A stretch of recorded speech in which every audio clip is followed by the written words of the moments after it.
Couple 13-14 past. I'm Common. He's Tennessee. The legendary one Mark Rosen joins us now in studio for his last appearance of the week on this Boys Day. Yeah. Think about this. Twins trade Barrios to the Jays and get Simeon Woods Richardson, and now they trade him back for a bag of peanuts, some shag balls, and a couple $100. Well, that's the surprising part about that. And Richardson was getting shelled as a starter, and then he started, out of necessity, he was relegated to the bullpen, and he was actually pitching okay. Then they put him out there the other day again, and he just looked awful. So I don't know. I mean, was that the Barrios? Was that straight up, that trade? Barrios? I don't remember if it was straight up. We got Austin Martin in that one too. Yeah. Oh, that's good. At least he's a decent ball player. But yeah, I get the point. I mean, it's a constant fire sale with that team, so I don't get too wrapped up about it anymore. I mean, we're seeing what's going on in the labor situation, and I think MLB is trying to, say, listen, we got to have some common sense here. We got to raise the bottom teams, the bottom feeders, got to make them spend at least $50 million more, and decrease salaries at the top. Players Association not likely to go for it, of course, and we're probably looking at a lockout, but. It's just the haves and have-nots, although, a lot of the have-nots are, playing a little bit better this year. But, yeah, it's just nothing really going to change with the Twins this year other than, let's see what Royce Lewis can do when they bring him back up because he's tearing it up in St. Paul, but that's St. Paul. That's the reason why it's AAA. So, I don't shrug my shoulders, shake my head, move on.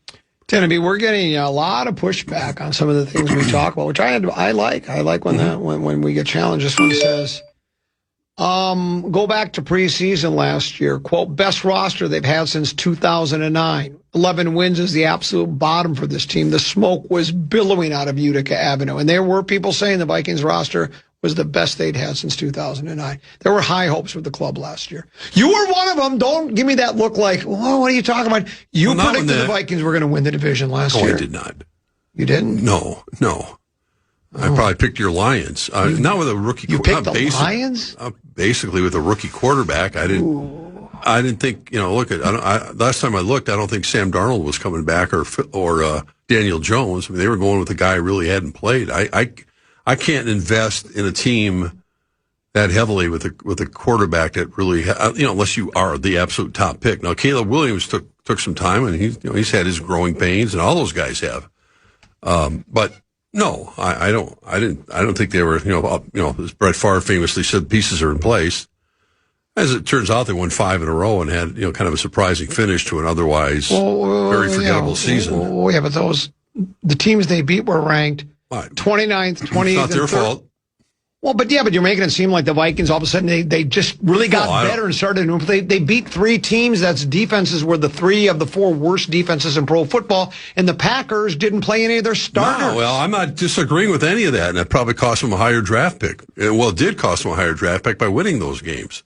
And I don't know how you can't tell the players not to play hard. That never happens, and the system is in place, and they end up hopefully the Banks kid will recover and from his foot problems and be a force because he was, at least according to a lot of different people, thought he was a top 20 type player. Absolutely. But, I didn't think they were. I think they're in much better shape this year going into the season. Are you picking them to win the division? It's too early yet. I think I said the Bears already, but I'm subject to change my mind. I think you can make an argument for all 4 teams to win the division this year. Right? When you say subject to change your mind, is that if Kevin Warren puts the deal in place for your wife, or? No, it's not happening. Okay. He's not going to Hammond, Indiana. This one is pushing back on Tennessee, saying that Connor really never had much to work with. He says, tough to say KOC hasn't had much to work with when the team was largely regarded as a roster just a QB shy of being a big game contender. Also, didn't have much of a roster to work with except last year's big game winning quarterback. It's pretty good to have on a roster. Well, and we saw your thoughts. I'm getting ripped. Go ahead, Tim. Yeah, we had him for 1 year. Well, but that's their fault. I'm not saying there's zero talent on here. Right. I just think it's been a very average talent base. Right? He took over the team from Zimmer where the defense was an absolute mess. Other than Justin Jefferson, like, who's the superstar on this roster? We don't have a lot. We don't have like the high end guys that other teams have. That's true. And a lot of these guys that have performed well here have been coached up and performed better here than they were elsewhere. The Andrew Van Ginkels of the world. Sounds like you're picking the Vikings to win the big game this year, or to win the division, anyways. No, I think they could. No. Well, I think they could win it. Well, you did. You picked them to go to the Super Bowl last year, if you remember. I did. You must have been high. You must have thought, because I was very high on KOC. Oh. And I tried to warn people. Well, and their big investments in the defensive linemen turned out to be a failure, and now they have to start over again with younger players and a couple other guys that could help them. And I've seen enough over the years to understand that trying to look at preseason prognostications and looking at the teams and how you pick at them, and you fall in love with the team based on their quarterback. It doesn't mean a whole heck of a lot. I mean, things change so fast. Injuries are the great equalizer. We've seen it time and time again. One major injury because of the salary cap to a quarterback or a top defensive player changes the complexion of a team. Look at your Lions. How many injuries they were hit by it. They seem like they always are, but it changes the complexion of a team in a hurry. They just don't, teams don't have that kind of depth to survive at that level. And a lot of times, the team that's the healthiest, along with obviously if they have the good players that can survive in January. But I think the Vikings will be very good this year. Offensively, I am excited to watch. You think they'll be very good? Well, I like their wide receivers. I think their offensive line. How many wins would you say, just off the top of your head right now? Well, they won 9 last year. I know you could see a caveat for what. You think they'll win 12 or 13? I'm looking more like 10 or 11. I think that's probably the category. I think they'll hit double figures.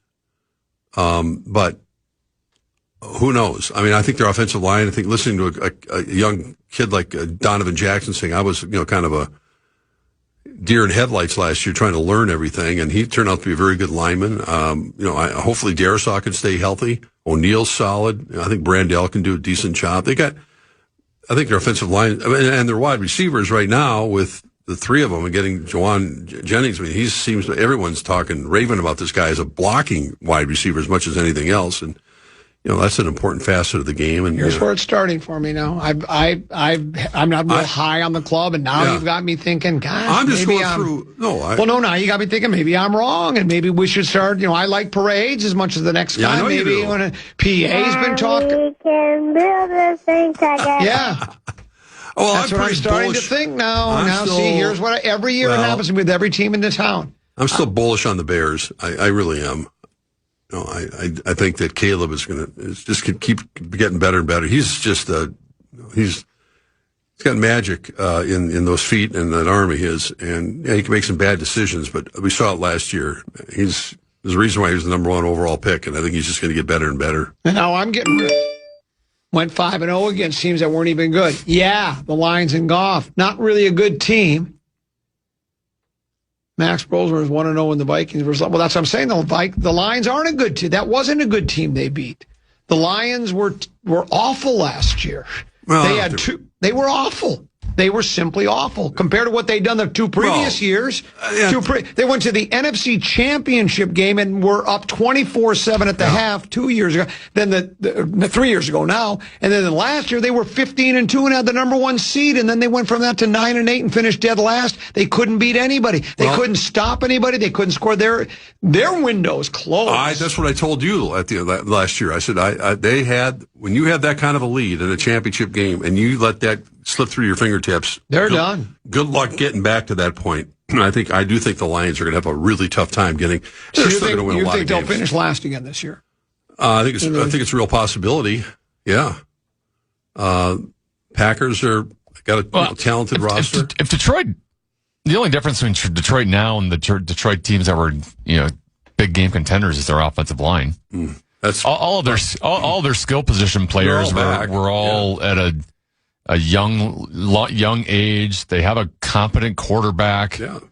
Jameer Gibbs. I mean, they got you got me thinking now. See, he's got me thinking the Lions. The blocking just got worse. So, you could make it, like I said, you could make an argument for all 4 teams in the NFC North that they could win the division, or you could say they could finish in last place. And that's the fun part about these divisional games. The Vikings start out their season against 2 of them. Here against the Packers and on the road against the Bears. Yeah, I mean it'll be here before you know it. Tennessee's now I figured we're gonna be terrible now. Tennessee. Stand up, yeah, see. I gotta just try to the cardiac cats. I gotta try to block all this noise out. You really do. It's only guys, June, and then PA, and then let me guess, fall. This will start talking about the Wild, and then KFAN superfan Dan Barrero. Speaking of after they make the big trade, yeah, they'll be all over the Wolves. Ooh, you still think a big trade's coming? Oh, 100%. Oh my God! Even Finch. I mean, it's not a secret. Yeah, they're gonna make some moves. I hope it's a big trade. Like, do you now agree with me that they traded the wrong guy instead of? It was Jimmy Buckets hadn't run Towns out of town. He didn't run him out of town. Well, he kind of did, and he kind of admonished him when he did that scrimmage against those guys. Well, that was 3 years before he was traded. What is that? I know. I'm just saying that you have to let a player grow. No, I could not have been more thrilled watching the game last night. I love the Knicks. I love Towns. I want them to beat them 4 straight. They won't. That's a hell of a series. I thought the cool moment last night. I don't know if you watched. I assume you watched most of the game. We talked about it. Yeah. When Towns was mic'd up. Yeah. No. I'm not talking about that. I'm talking about early in the game when they were losing and they weren't shooting the ball well at all. New York, neither really was San Antonio for that matter, but they were down, 7, 8 points at that point. And Towns comes over to the bench during a timeout and was, getting his teammates wound up to say basically, just keep playing great defense. We know our offense will come around. That's who we are, but just do not let down on defense for 1 second. And he was, he was brilliant. He was commanded. Well, he had a lot of help. How about Josh Hart? Hart was guy who scored 3 points. He had 15 rebounds. And obviously, Brunson's money. I mean, he's as gritty as they come. That fourth quarter performance last night by Brunson was one for the books. And I still think it's going to be a 6-7 game series. I don't think. Let me ask you again. Do you wish Towns was selling? Do you think Do you think they should have traded Gobert rather than Towns? Well, yeah. In retrospect, sure, they could have done it, but I don't know if that was feasible at the time. I have no idea. But there were a lot of people that were not real happy with Karl Anthony Towns after the playoff series they had, and he wasn't playing well. And I thought, just get something for him now because he's not going to lead this team to that level.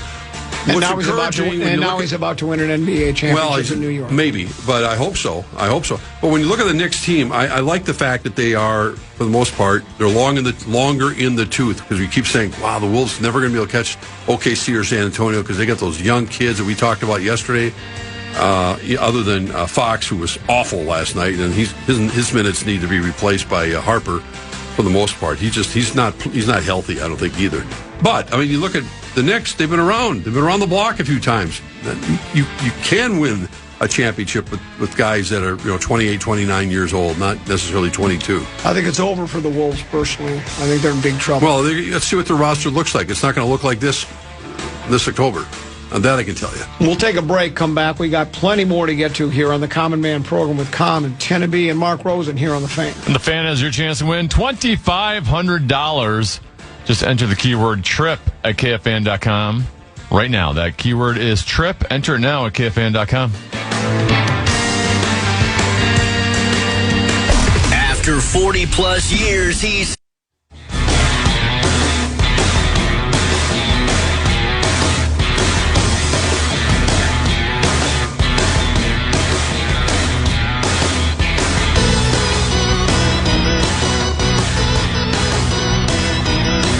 Couple 13, 14 past. I'm Comedy's Tenneby. Mark Rosen is here as well. Time for a peek at the pros. Brought to you by the Minnesota Golf Association. Encouraging you to celebrate Golf Day Minnesota. That's this Saturday, presented by the MGA. Tee it up at your favorite course or join the celebration at the host site, the Meadows at Mystic Lake, where golfers can enjoy exclusive on-course giveaways and special promotions all day long. Tee to Green will broadcast live from the Meadows at Mystic Lake for Golf Day Minnesota today. Also, if you're new to the game, you can bring the entire family to Launchpad Golf, which is the newest addition to the entertainment at Mystic Lake. Fun, great food, cold drinks, giveaways. the Meadows, Launchpad, or your hometown course. Just get out and play. Share your day using hashtag GolfDayMN. Learn more at mngolf.org. Tennessee, you got a leaderboard? What we got going there at Memorial? Yeah, it's the Memorial Tournament. It's at Muirfield Village Golf Club in Dublin. I'm not sure why they're going to Ireland for this golf that's tournament. That's what I don't understand. It's really weird. Doesn't make a lot of sense to me. They'd be playing at night right now. Many of you might have thought, hey, Wyndham Clark, after last week, he won the tournament. He's just going to, kind of have a little bit of a hangover. He's just going to be okay with winning a tournament and drop off. That's not the case. He's already tied for the lead.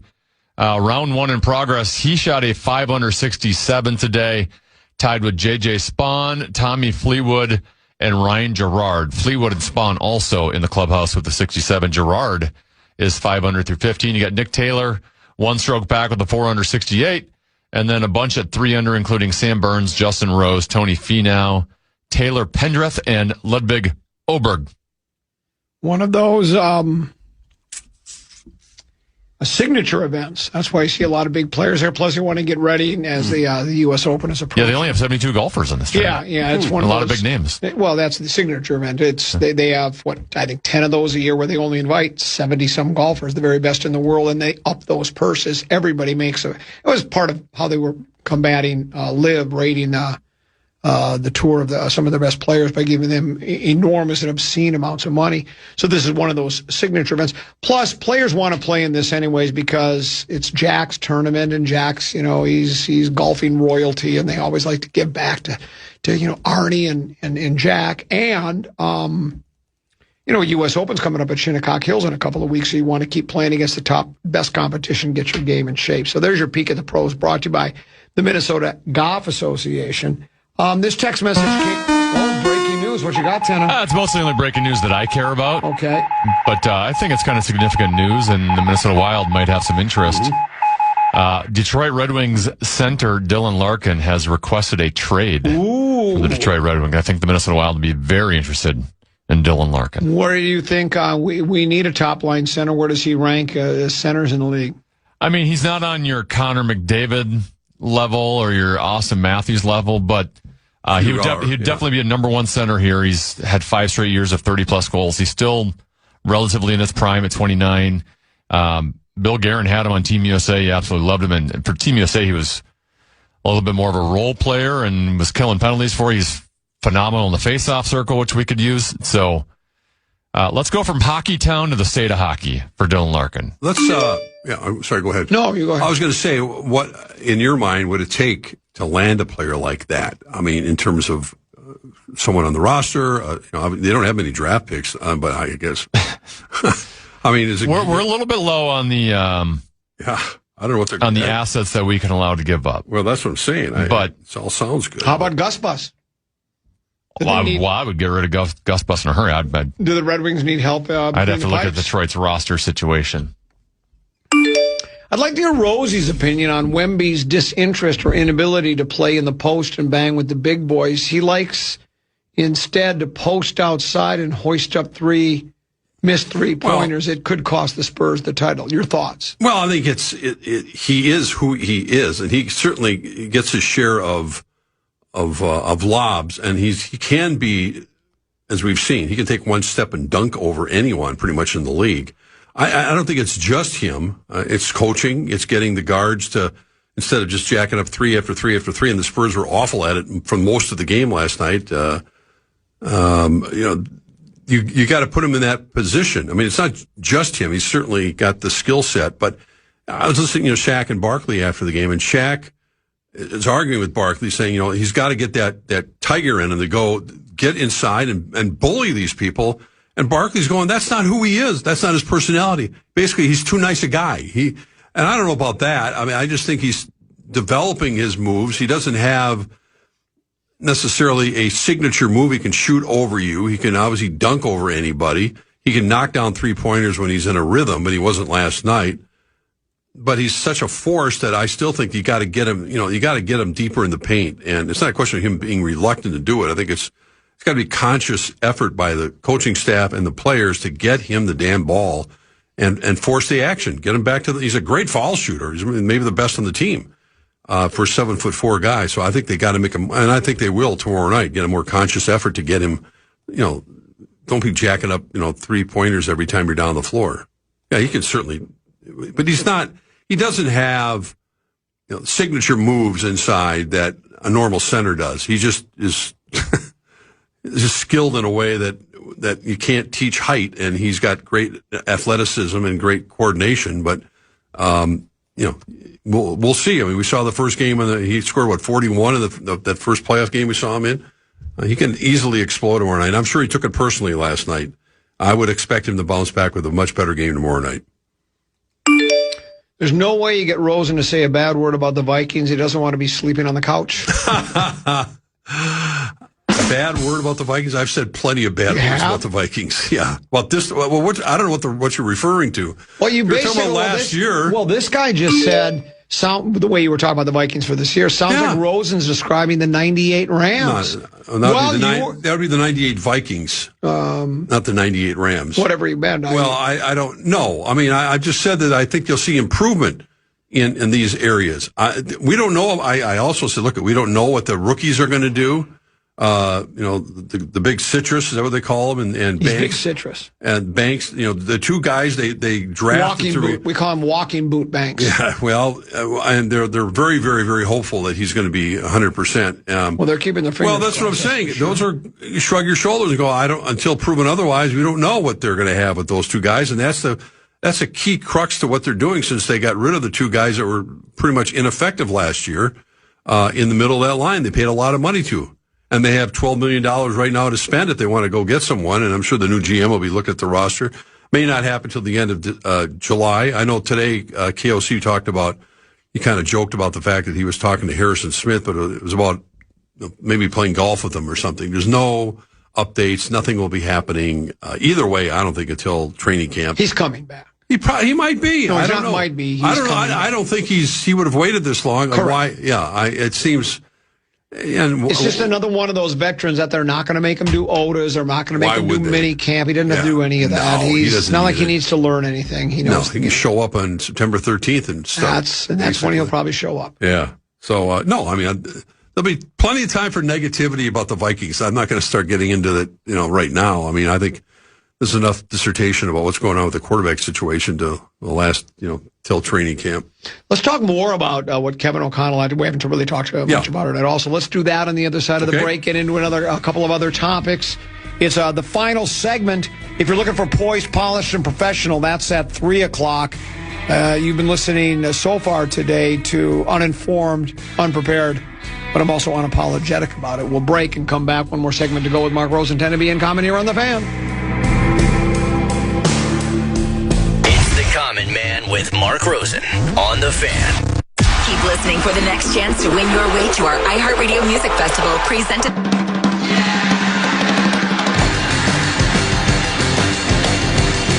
Couple 13-14 past Common Man program. I'm Comedy's 10 to be Mark Rosen here. I'm head coach of the soon-to-be Big Game World Champion Minnesota Vikings. Kevin O'Connell at his news conference today, presser, whatever you want to call it, from Otis. I think it's the first time we've heard from him.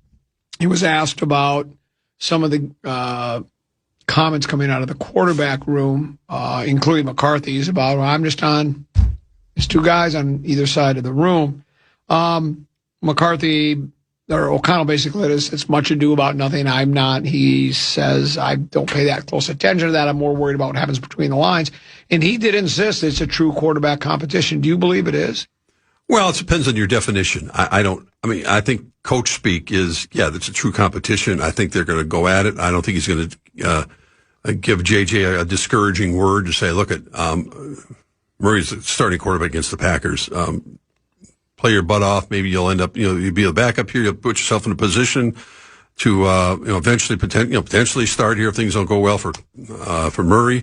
Or else, it's exactly what any coach would say. I don't know what McCarthy's thinking. I'm sure he sees the handwriting on the wall. He's not stupid. He understands why they brought him in here and that last year went awry and why it did and why they can't have full confidence in him at the moment. But, I think as you guys talked about earlier, and I've mentioned it, I don't know how many times, as we get closer to camp, once we get past, in the words of your great coach, Dan Campbell, the pajama party, we get into training camp, and I think the practices they have against the Baltimore Ravens, the preseason games are really dicey at best. I mean, we talk about it every year, but in particular this year, how much will Murray play? How much will JJ play? That's one discussion, but who are they going to be playing with Jefferson's not going to play a play. Most of the offensive linemen might get a series or something, but what are you going to glean from that? Almost all of it, I think, is, at least from the quarterback situation, they can see a whole lot more in practice, in the two-a-days, and they get in pads and all that sort of stuff. That's when if you ever watch that series Hard Knocks, and you can certainly see there's a lot more that goes on, and the evaluation that takes place on a daily basis. Everything's taped, everything's recorded. They analyze it, but it still is. I don't see it changing. I really don't. I mean, JJ, I'd like to think is going to move the needle a lot this year. He knows what's at stake, not so much just for the Minnesota Vikings, but how is he going to prove to other teams that he has made that quantum leap between where he was with the injuries and the ineffectiveness, and even though he had a couple of sterling games during his short career, but for the most part he's an enigma. So how do you prove to any other team that's quarterback starved or looking for him to say, we think J.J. McCarthy is going to be the guy based on what? I don't know. And then many times we see the biggest improvement in this year where quarterbacks take that leap. But unless something happens to Kyler, who's got a chip on his shoulder because he feels like, well, look, the Cardinals gave me away for nothing. I have an opportunity not so much just to make a name for myself this year, but to strike it big, if not with the Vikings, then another team. If I have that kind of a year, and certainly not just make the playoffs, but win a playoff game or two, he's going to get rewarded with another big contract. I mean, he's on the market again next year. So he's definitely going to have a chip on his shoulder to prove that he's more than what you saw with the Cardinals and a team that's not that good, a surrounding cast that he's never had before. So I don't know how to. I mean, O'Connell can say all the right things all the time. He's really good at, putting his sentences together and knows how to say things without really saying them. And yet at the same time, what else is he going to say? Oh, yeah, boy, these guys just are not getting along in the meeting rooms. They're just glaring at each other the whole time. Well, of course, they're professionals. They're just going to work. It's kind of a silly thing to analyze over and over and over again. Well, what I said about the quarterback competition is my guess would be it truly is a competition, though. Mm-hmm. It's like a competition between David and Goliath, and that, David's going to have to do something special to beat Goliath, and he did, right? But, McCarthy would have to, and I don't know where he really gets a chance to prove that he's taken that quantum leap, as you called it, because, as you said, you got the scrimmages against Baltimore. You have preseason games where I'm assuming McCarthy and Kyler will play some. Carson Wentz will definitely play. And he might play some. But, so where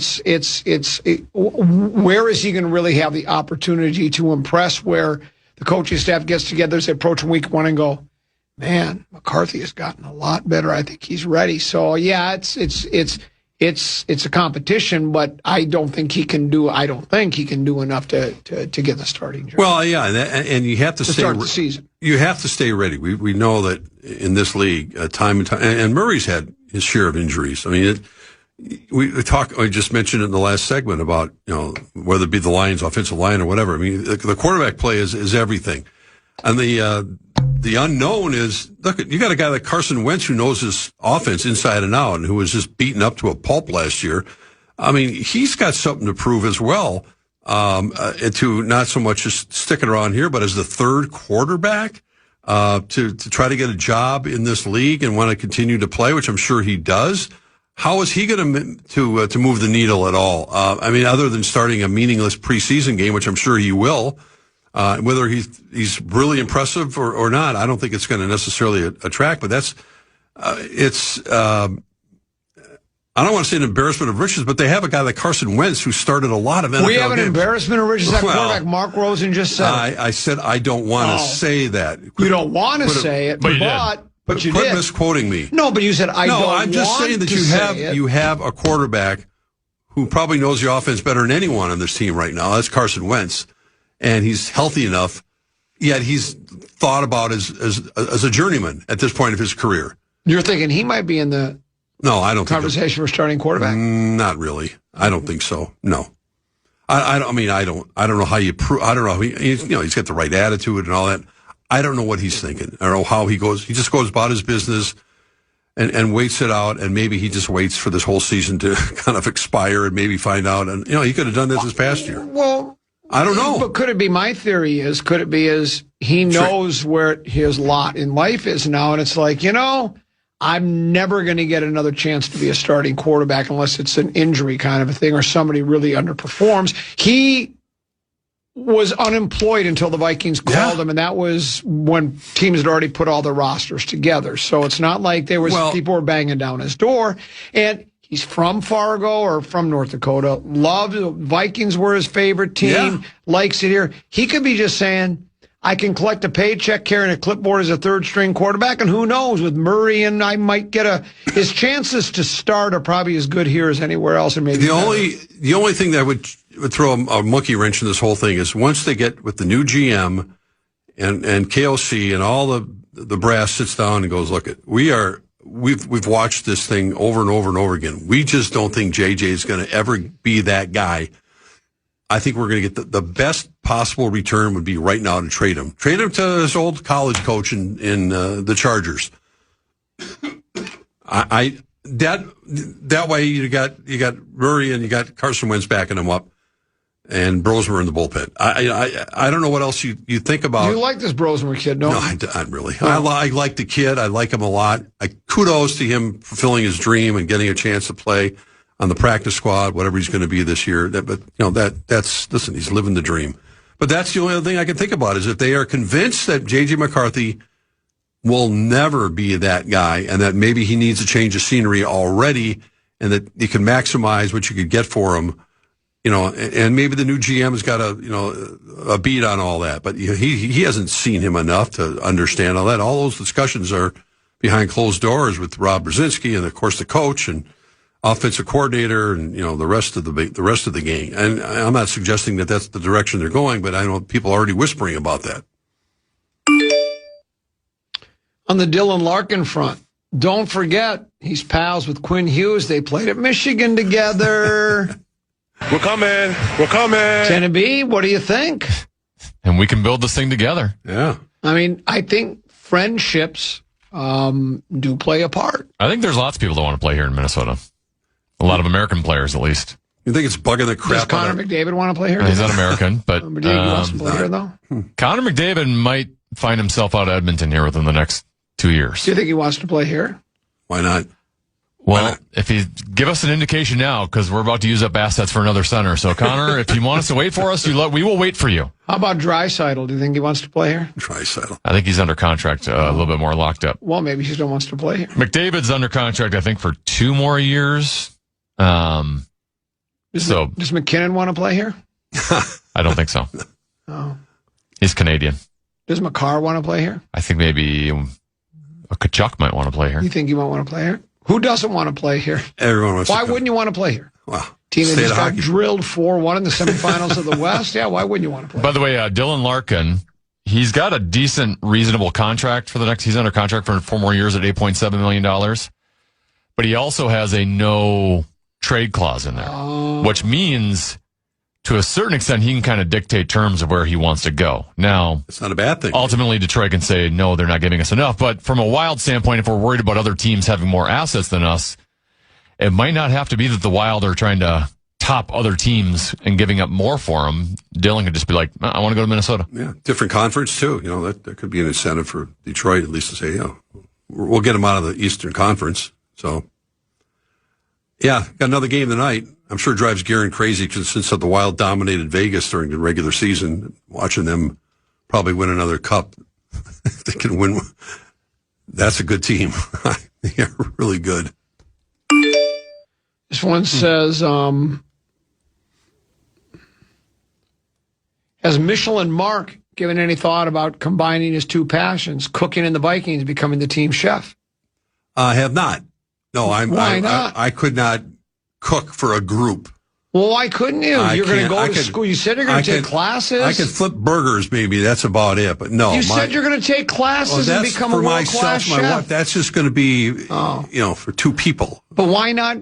I don't want to be why not think big, be line big? chef on a flipping burgers or something? That's not what they do. Have you seen the food they serve these guys at Winter Park? I've been to the cafeteria. Well, then you know they're not just flipping They got burgers. salmon. They got salmon. Yes. They're feeding these guys like they also have about 15 really good chefs and cooks in there. They're not because it's come a long ways from those days I remember at Winter Park where the truck would pull up and Eddie McDaniel and Johnny Randall and those guys would be getting something from the food truck for a couple bucks, and now they had a good cafeteria up there as well eventually, but it wasn't always that way. Now it's they eat pretty clean out there. They have the right proteins and everything that keep these guys healthy. You're getting nominated for PST. For what? Vikes have an embarrassment of riches at quarterback. I didn't say that. Well, you did. So no, I did not. Didn't you take that as saying we have an embarrassment of riches? Okay, all right, I'll take it because that's what I do on this show. No, I did not say that. I said you would think that they would.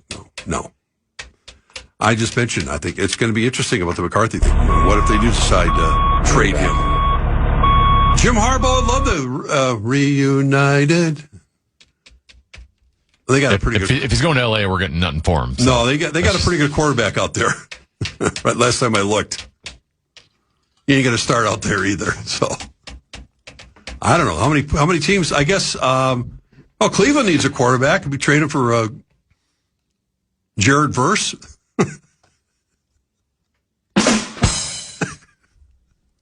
Someone says just multiply the recipe by 100. That's all you have to do. I should have thought of that. You're right. If it's 1 cup of whatever, then you add 100 cups. I made my leftover steak in the skillet last night. That turned out to be great. Was that what you made last night with steak on the skillet? Well, yeah. Karen was out with a girlfriend, and I threw my leftover filet on, put some butter in there, and a little seasoning on it, and it was great. What are you cooking tonight for the family? I picked up sushi at Kowalski's today. Isn't sushi like raw fish eggs? Well, not necessarily. Just no. I like salmon and cream cheese in mine. That's the one I get. Karen has. I can't remember what she told me. She was busy and sent me a lovely text. Now I know what Brett Blakemore feels like when he thinks about peanut butter cottage cheese. Crunchy shrimp tempura. That's her favorite. It's very good, and it's. I don't eat raw fish eggs. I just don't. Well, it's not. You don't think it's not like it's raw fish. I don't eat raw fish. The only thing I don't eat is raw fish and snake. You ever have snake? I don't eat snake. Never had snake that I know of. I've had frog legs. Yeah, actually, they taste like chicken. That's what you're supposed to say about everything. Crunchy. Why wouldn't you just buy chicken? Well, I was at a restaurant. No, but I mean, if on the menu it says frog legs, it says chicken, and you just go. Because I wanted to try it. But it tastes like chicken. It was FEMA's special. Well, let me ask you. So if you went to a restaurant now and there were frog legs or chicken on the menu, would you still get frog legs? I'd probably get chicken. Yeah, well, because I tried them. I wanted to try them once. I wanted to say I had frog legs. Like people say rabbit or squirrel. They always say it tastes like chicken. Yeah, well, then why don't you just eat chicken? Why would you eat squirrel if it tastes like chicken? Well, it was an appetizer, and it just was a few pieces, and thought I'd give it a shot. That's all. Whoops. So, no, it's tonight's sushi night. I did it again. I lost hip cricket. No! I can get right back, though. I'm technologically advanced. You know that. Yes. Oh, no, you can laugh at me all you want. Well, I'm the same boat. So hip cricket. Today I was... we're there. I had to do this iHeart training about phishing scams and all that kind of stuff, to how to look out for it and make sure everything stays private, right? Well, then it's the PA computer, because PA doesn't really want a booth, a cube. He just wants to have a place where he can check his email. And so Emily said, "Yeah, he's got that one set up over there. You can do what you've always done with that." Because I had to get into the workday. So I get over there, and it's got a little, I don't know what this box is. It's like it's connected to the it must be the newfangled, I don't know what it is, computer. Anyway, it's got a tiny little speaker in it, and I, even cranked, I can barely hear what the training person, it's a pre-recorded thing, is saying, and I don't have a headset that'll click into it. So I got my head down on the countertop like this, and I got my neck crinked as I'm looking at the screen trying to listen. And people are walking by, and they go, "Are you all right?" And I said, "Well, yeah, I'm doing my training." And they just kind of rolled their eyes, shrugged their shoulders, and shook their head. But that's all I could do. I'm technologically inept. Those little earbuds, man. So someone said, "Hold on." Oh, I'm telling you, when we talk sports, we get a handful of text messages. We start talking you being a chef, right? Or we start talking. What else were we talking Uncrustables. about? Uncrustables. We just get Uncrustables. This one says there's lots of magnesium in sushi. Is that bad? I don't know. There's lots of anything is bad. Isn't it? Well, lots of. I'm not sure exactly. I could look on the packaging and just. A lot of people take magnesium as part of their vitamin regimen. I take milk of magnesium. Do you still have that? I suppose they do. Well, it's like saying that fish have, mercury, all the mercury. They do. Well, so I've tried to warn you. Not the levels of I have to worry about it. It's the pros completely outweigh the cons when it comes to having, you got to have enough protein in your diet, and fish is a great source of a lot of things. Educating anybody on any eat what you want. Well, you said you were trying to educate the young people. I try to at least a little bit. I mean, I can't help a guy like Brett or, Cove is beyond, he's gone to a different planet when it comes to eating. Brandon's picky about his food, but, I mean, he has a little bit more of a variety in his menu. But there's too many good food items out there and I never had that kind of a, palate when I was growing up. Now, my son did a lot earlier than I did. I never ate. I didn't even eat oysters until probably like 10 years ago. And mussels. I love all that now. Raw fish can naturally harbor live parasites. Great. Like anisakis, which is herring worm. Well, it's not. Or Diphyllobortherium, which is fish tapeworm. However, eating sushi is generally safe because sushi-grade fish is flash frozen to specific freezing cold temps designed to kill these parasites before it reaches your plate. I don't think Billy's Sushi. Billy is probably got the number one sushi place in town. Not probably, he does. I mean, I don't think he's ever had an issue that I'm aware of. He's the best of the best in the Twin Cities, and it's very good. I didn't eat it until a few years ago. I was never much. I never would. I'd starve to death before I'd eat sushi. Yeah, I'm sure that's all right. How about this? Let's see if sushi contains. You're not going to discourage me. Well, no, I'm not. I'm trying to give you some guidance here so you know what you're consuming. I know what I'm consuming. I can look at the packaging. Sushi contains magnesium, primarily comes from the nori, that's the seaweed wrapper, avocado and brown rice. I eat avocados all the time. I'm ingesting magnesium. They have a lot of avocado in sushi. You can get avocado in sushi, a lot of it. But I like it's like a cream cheese roll. It's cream cheese and shrimp, and it's delicious. Well, then why wouldn't you just eat a cream cheese roll? Well, I mean, I'm being serious. I understand. I mean, it kind of is. I mean, it's salmon and cream cheese. And it's just a little piece of cream cheese in there with the salmon in it. And it tastes kind of, and Karen she likes the crunchy shrimp tempura, which I like as well. So we share that a little bit. It's just an easy meal. You don't have to do anything. You don't have to cook it. You don't have to, it's in my fridge. She comes home from work late tonight. Got an Asian salad to eat with it. I ask Sherry, whatever it is you have. Siri? Siri. Sherry. I said, does sushi taste terrible? It says, no, sushi doesn't inherently taste terrible, but it is an acquired taste due to its unique combination of textures, temperatures, and salty, sour flavor profile. Many people love it for its clean, fresh, and savory umami qualities, umama. While others dislike it primarily because of the slimy or jelly raw fish and the briny taste of seaweed. That's me. I don't like the briny taste of seaweed. I don't eat the slimy and I don't stuff. I don't like jelly-like raw fish. I don't either. I don't eat that. There's plenty of other choices you can have. And do you do they oysters? Make it fresh. Love oysters. Oh, especially the smaller ones, mostly from the East Coast. the smaller ones. You put a little horseradish on it and cocktail sauce. And I know I've done that too, but let me ask you a question. I love them.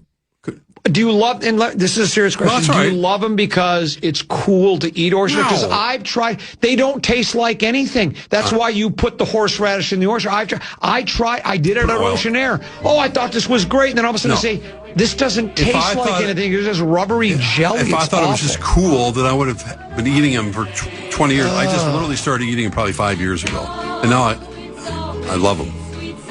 They're sure, half dozen or whatever. And yeah, no, they are good. They're satisfying. Yeah, I don't know. No, that's right. Back to I'm glad. Well, I'm glad. I'm not trying to twist your arm. I'm just telling you. No, I know you're not. But there's a lot of magnesium.